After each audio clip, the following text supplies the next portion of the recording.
In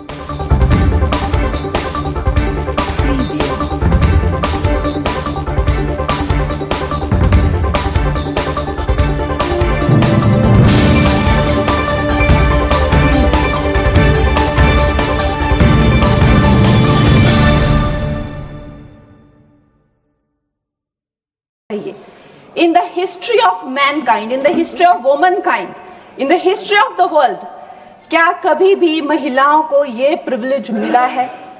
क्या कभी भी महिलाओं के लिए ऐसा स्वर्णिम काल, जिसे अमृत काल कहा जाता है, मैंने कहा आप दिल पे हाथ रख के बताइए कि isn't it the best time to be a woman? और वो मुस्कुरा के almost she giggled and laughed. She said yes, this is the best time to be a woman.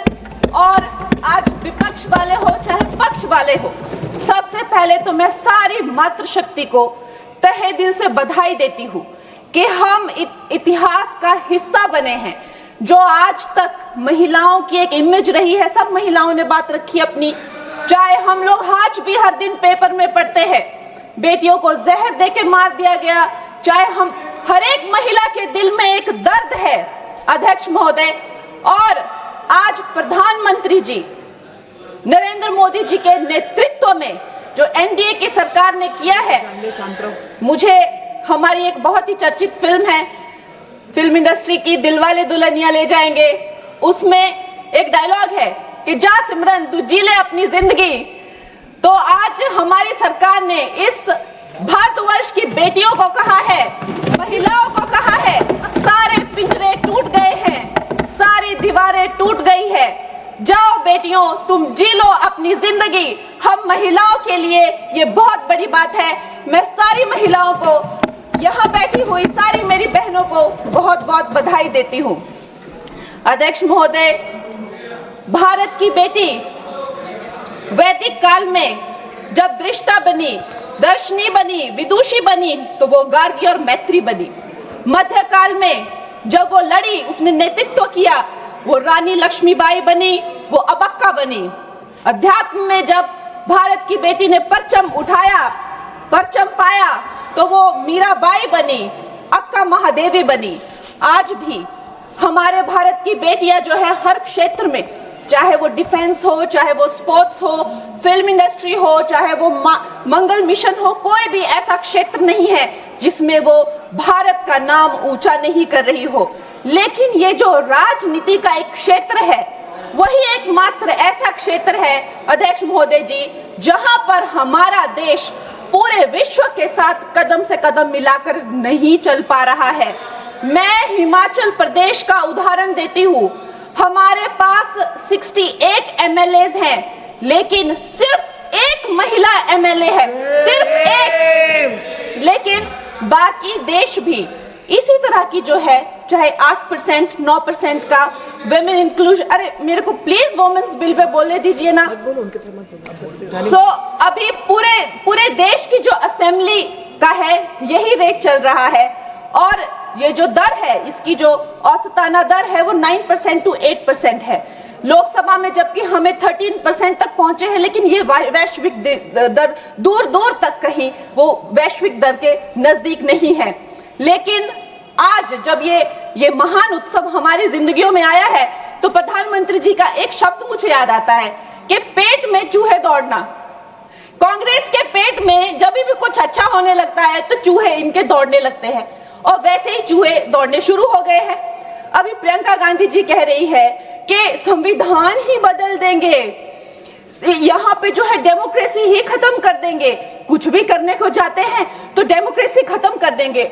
आप थोड़ा भी अगर कॉमन सेंस यूज करें कि जो लोकप्रिय नेता है, जो डेमोक्रेटिकली इलेक्टेड नेता है प्रधानमंत्री जी, जिन्हें डेमोक्रेसी ने उनकी पार्टी को लाया है, वो उस डेमोक्रेसी को क्यों खत्म करेंगे? वो थोड़ा ना कोई इंदिरा गांधी जी की तरह उनसे कोई कुर्सी ले रहा है तो उनको कुर्सी पे हक जमा के रखना है, तो वो डेमोक्रेसी खत्म करनी ही पड़ेगी। ऐसी तो कोई स्थिति है ही नहीं।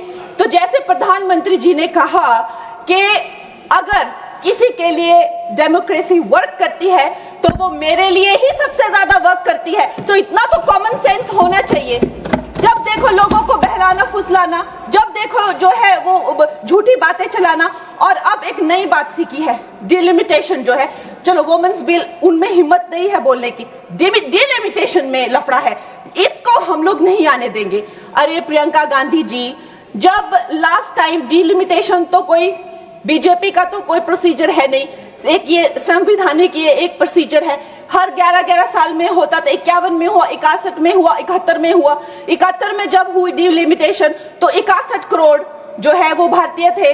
उस टाइम पे जो 543 जो लगभग सीटें थी, आज भारतीयों की संख्या 140 हो गई है। क्या उनका समीकरण है? क्या उसमें से SC ST उनको उनका हक नहीं मिलेगा? SC ST में भी 1/3 हक महिलाओं, उनकी क्या संख्या है, उनकी क्या सीट आएगी? ये सारी कैलकुलेशन किस तरह से आप रिजर्वेशन देंगे? 140 करोड़ जो अब महिलाएं हैं तो they should not be accounted for. इस तरह की ये बहकी बातें कर रहे हैं। अभी मेरी बहुत अच्छी मित्र है यहाँ जून TMC की जो MP हैं, उन्होंने कहा कि 33% रिजर्वेशन क्यों दे रहे हो, 85% दे दो। अरे आप थोड़ा तो कॉमन सेंस यूज करिए। अगर आप जो है 33% दे रहे हैं, लेकिन जो बाकी सीट्स है उन किसी भी सीट पे वो ओपन सीट्स है, वो महिलाओं को लड़ना जो है उस पे कोई भी किसी तरह का बैन नहीं है। 14% हम ऑलरेडी पहुंच गए हैं। तो जून जी, मैं आपको ये कहना चाहूंगी कि लगभग 50% से ज्यादा महिलाओं का पार्टिसिपेशन होगा इस महिला बिल के बाद। तो अध्यक्ष महोदय जी, सोनिया गांधी जी कहती हैं कि इनको इतनी जल्दी क्यों है, ये महिला बिल इतना जल्दी में क्यों लाते हैं? तो आपकी तरह होना चाहिए था कि 30 साल जो है आपने इस बिल को लटका के रखा। अवश्य मैं इस बात से अग्री करती हूँ कि प्रधानमंत्री जी जो है महिलाओं को न्याय दिलाने के लिए जल्दी में है, क्योंकि जो काम 60 साल में नहीं हुए वो उन्होंने 10 साल में ही करके दिखा दिए। चाहे वो करोड़ों मकान पक्के किए हो, चाहे वो गैस सिलेंडर दिए हो, चाहे वो महिला को डिफेंस में लाना हो, चाहे वो गर्भवती महिलाओं को 12 वीक से लेकर 26 वीक की हॉलीडे हो, न जाने कितनी योजना, लखपति दीदी, ड्रोन दीदी, सेल्फ हेल्प ग्रुप्स, अगर मैं बोलने लगूं तो यहाँ बहुत वक्त चला जाए। लेकिन एक बात पक्की है कि वो एक जल्दी में है, महिलाओं को न्याय दिलाने की जल्दी। और ये जल्दी अब की नहीं है, ये जल्दी जब से वो हेड ऑफ गवर्नेंस बने हैं तब से है। गुजरात में भी बाकी स्टेट्स की तरह गुजरात जब वो चीफ मिनिस्टर बने तो एक फीमेल फिटिसाइड का जो एक प्रैक्टिस थी उसकी चपट में था। उस टाइम उन्होंने, देखिए रूल हर जगह होते हैं, लेकिन एक लीडर की संवेदनशीलता देखिए, वहां पे उन्होंने एक जन जन को नुक्कड़ नाटक करने के लिए, जहां पे एक भ्रूण जो है वो माता से बात करता है कि माँ मैं जीना चाहती हूँ, कि माँ मैं आपकी तरह बनना चाहती हूँ, मैं भी कुछ अच्छा करूंगी, उससे करके लोगों में जो संवेदनशीलता आई, जो आत्मीयता आई, जो एक गर्ल चाइल्ड के लिए उनके मन में एक भाव उठा, उसके करके आप देखिए इंडिपेंडेंट इंडिया की हिस्ट्री में 1000 मेल चाइल्ड पर पहली बार 1020 फीमेल चाइल्ड हुए हैं। ये प्रधानमंत्री जी की कमिटमेंट